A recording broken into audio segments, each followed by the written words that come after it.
There are moments in life when the deepest wounds don't come from enemies or strangers. They come from the ones we trust the most, the ones we would give everything to protect. When betrayal comes from within the walls of your home, it cuts in a way nothing else can. This isn't just a story. It's a reckoning. It's a wake-up call to anyone who believes love alone is enough to shield a family from devastation. Before I share what happened, take a moment to think about what truly matters to you. If you're drawn to raw, real stories that hold painful truths and powerful life lessons, subscribe to my channel. Leave a comment with your thoughts. And if this story moves you, please like the video. Because what I'm about to share, it changed everything. Jack was a devoted IT consultant, living in the quiet suburbs of Chicago. He wasn't rich, he wasn't famous, but he was the kind of man every father should strive to be. His world revolved around two people. His wife Emily and their bright-eyed 6-year-old daughter Lily. Every bedtime story he read, every spontaneous trip to the park, every school pickup, those were not chores. They were privileges. And he wore his role as a father with pride. Though his job required frequent travel, Jack made sure his presence at home was deeply felt.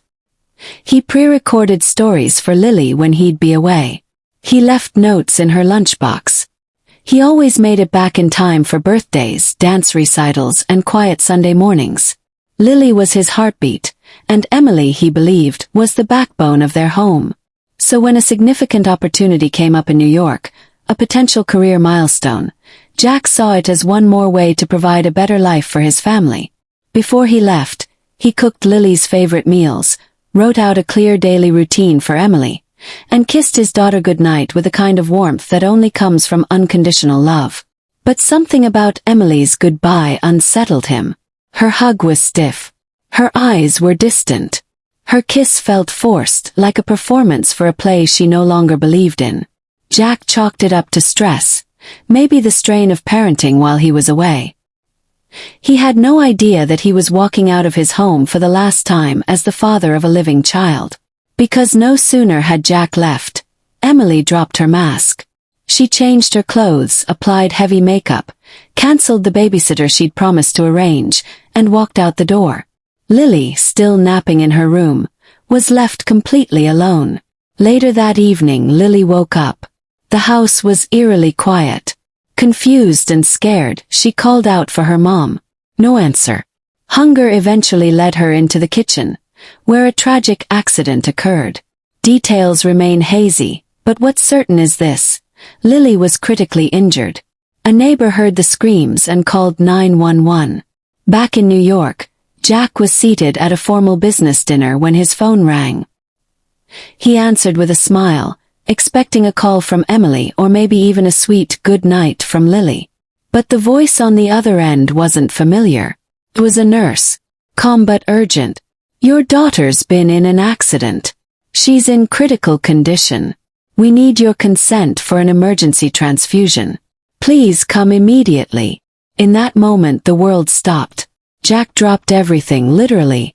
His fork, his phone, his briefcase. He sprinted out of the restaurant, hailed a cab, and booked the earliest flight back to Chicago. Guilt gnawed at every inch of him. Why had he left? Why wasn't Emily answering her phone? When he finally arrived at the hospital, the answer came not in words, but in faces, grim, hollow, and defeated. A doctor approached quietly, slowly. "We did everything we could," he said gently. "But we couldn't save her." Jack collapsed to the floor. The world blurred around him. All he could hear was the echo of Lily's laughter in his mind. All he could feel was the emptiness where his daughter's heartbeat once lived. And all he could see was a future that had just been erased. In the hours that followed, as shock turned to rage, questions burned like fire. Where was Emily? Why hadn't she been there? Why hadn't she called? The next morning Jack got his answer. Emily stumbled into the house, still wearing the same clothes from the night before. Her eyes were bloodshot. The scent of alcohol clung to her. She froze when she saw Jack sitting silently at the kitchen table, staring at her like she was a stranger. "Where were you?" he asked, his voice low and broken. I went out with a friend, she muttered. I just needed a break. Jack stood. His hands trembled. You left Lily alone. She woke up alone. She got hurt. She died while you were out partying. Emily's face drained of color. I didn't know. I didn't mean. Don't you dare say you didn't mean for this to happen, he snapped, his voice suddenly sharp. Because of you, Lily is gone.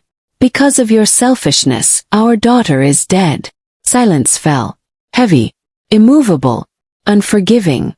Later that day, Jack placed divorce papers on the table. He didn't scream. He didn't beg for answers.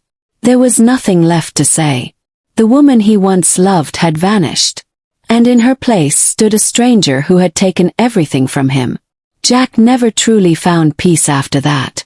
But he found a purpose to share his story. To warn others.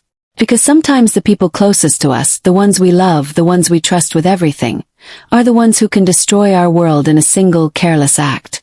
Let this story be a warning. Love is not just spoken in words. It's proven through presence, through responsibility, through sacrifice. Don't wait until it's too late to realize what you had. Don't let selfishness write your legacy. Be present. Be accountable. Because one selfish moment can cost everything.